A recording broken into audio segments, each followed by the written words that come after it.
Former Secretary of State Hillary Clinton was in Washington this week for the opening of the Vital Voices Global Headquarters.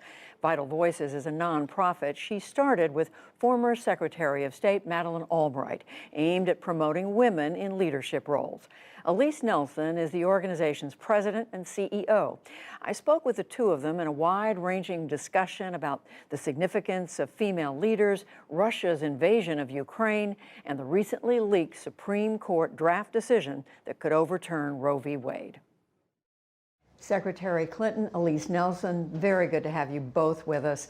Secretary, we are here in the new offices of this building you're calling the Global Embassy for Women. Right. What does that mean? Great. Well, thank you for being with us, Judy, because I do remember you were in Beijing in 1995 covering that conference, and you can trace a line from there to this day.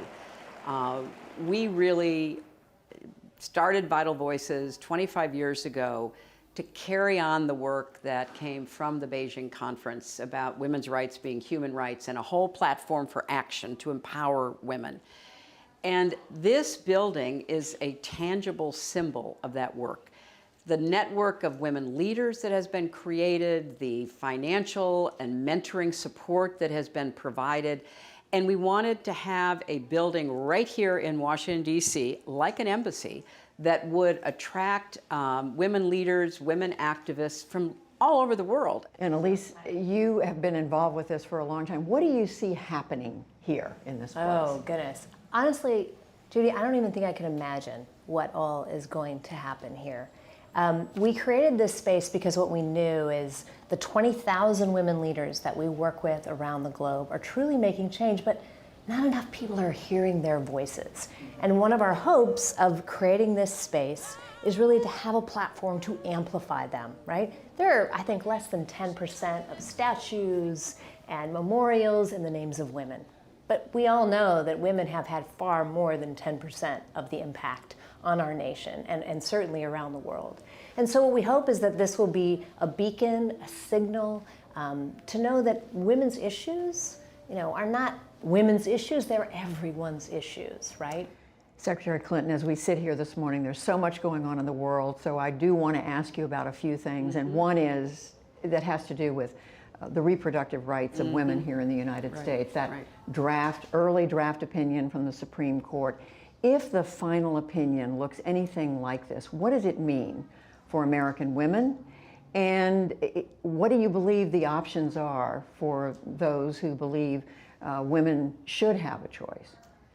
Well, I think if this opinion actually is finally published as representing the majority of the court, it is a direct assault on the dignity, rights, and even lives of American women.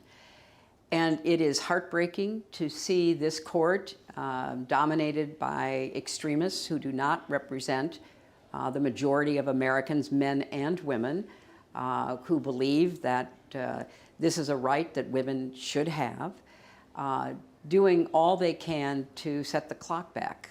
This is the first time, perhaps, that I'm aware of that a right will be actually taken away. So what can be done? There has to be a recognition that as horrible assault as this is on women's rights, it is perhaps only the beginning of this court trying to undo so much of the progress of the last 50 years. As a recovering lawyer, I'm aware that the problem that this court is focused on is by saying that there is no real right to privacy, that Roe was decided wrongly.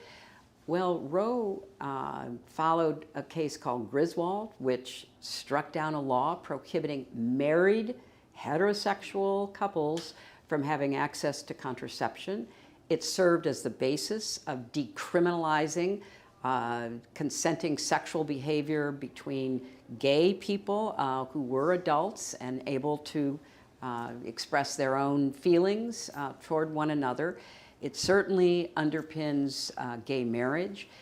So this is a real threat, Judy, to our democracy, not just to the rights of women. And yet the options, given the political realities of Congress, are very few, aren't they? And what do you see? Do you see this energizing Democrats more or Republicans going into these crucial midterms? Well, I hope it energizes all Americans who care about our democracy, who care about the women in their lives, who care about, an extreme minority dictating the decisions that all of us are going to have to make, because they're the ones who are trying to determine that for everyone else. So even if you're not a woman, even if you're not gay, even if not in an interracial marriage, even if you don't use contraception, whatever your position is, you should be worried about this. And the real answer is to elect people who will respect the rights and dignity of Americans, women and men alike. I think there's a consensus that whatever the public views are out there about Roe v. Wade, that the pro-life forces politically have been more effective at translating their support at the ballot box into legislative wins, wins in the judicial, with judgeships. Why do you think that is? Why do you think if more Americans favor a woman's right to choose, the other side, has been more successful? I think a lot of Americans just took for granted that despite opposition to reproductive choice, it would not go away. There was a complacency, an acceptance. I remember during the 2016 campaign, I gave speeches about this. I talked about the dangers that would be posed to this right and other rights if my opponent were elected, because of the promises that he'd made to the extreme factions within the Republican Party. And honestly, Judy, people didn't believe me. Their attitude was, oh, that sounds really far-fetched. That'll never happen. So oftentimes in politics, the entrenched status quo position is just not as vigorously defended as the opposition position. And so those who wanted to overturn Roe, those who wanted to turn the clock back, were very motivated. And those who said, oh, well, that's settled law, including people sitting on the court who are going to vote on this decision, when asked in their confirmation hearings, gave every reason to reassure the American public. Oh no, there's such a thing called stare decisis, or yes, I follow precedent. Either they have had some kind of brain change, or they were deliberately misleading the American people. So yeah, the energy was on the side to overturn. Now I hope that energy will shift to the side of those of us who want to protect the progress we've made. And I wanted to ask about that, because you talk to most Americans right now, they're worried about inflation, they're worried about the economy, other things going on in their lives. Is this going to be something that motivates them? I think it will motivate a considerable number of voters, but of course the case has to be made. And that's not to say you shouldn't worry about the economy and inflation. Of course, people are very much aware of that. They're living with it. But let's not forget that making decisions about who gets to choose how your body is going to be treated is also a truly life or death opinion that they have to be also taking into account in their voting. There's been a lot of research around the world. When governments crack down on abortion, it does not stop abortion. What it does is make it more dangerous and causes more damage to many more women. And I would also just add, if these Supreme Court justices and the very extreme Republicans who support them really cared about children, why don't they support health care for every pregnant woman in our country? Why do they let a big state like Texas deny health care because they won't expand Medicaid to mothers who want to have their children, and they therefore have the highest rate of maternal mortality in America? Why don't they support child care, so that if a mother is going to be forced to give birth to a child, that mother will be able to support herself and her child because she'll be able to go out and work? And the list goes on.